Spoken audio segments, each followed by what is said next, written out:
نحمده ونصلي ونسلم على رسوله الكريم اما بعد فاعوذ بالله السميع العليم من الشیطان الرجیم۔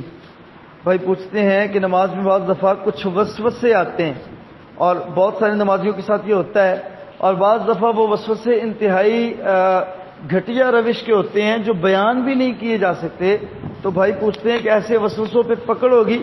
تو بھائی اللہ تعالیٰ سے پناہ مانگنی چاہیے، اللہ تعالیٰ سے پناہ مانگنی چاہیے۔ اول ما یحاسب بہ العبد الصلاۃ، سب سے پہلے جو قیامت کے دن محاسبہ کیا جانا ہے وہ عبادات میں سے نماز کا ہے، اور جب نماز کا محاسبہ ہونا ہے پھر نماز کے بارے میں الذین ھم عن صلاتہم ساہون، نماز میں غفلتیں جو برتی جاتی ہیں اس کا بھی جو ہے وہ پوچھا جانا ہے اور اس کا بھی محاسبہ ہونا ہے۔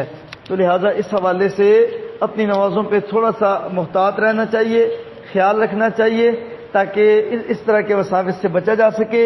اور نبی صلی اللہ علیہ وسلم نے اس طرح کے وسوسوں کو دور کرنے کا طریقہ یہ بتایا ہے کہ اپنے بائیں کندھے والی سائڈ پہ ہلکا سا 3 مرتبہ تھتکارنا کہتے ہیں، جس میں تھوک بھی نہیں ہوتی لیکن 3 دفعہ تھو کرتا ہے ہلکا سا، یہ 3 مرتبہ جو ہے وہ اپنے بائیں طرف کرنا ہوتا ہے۔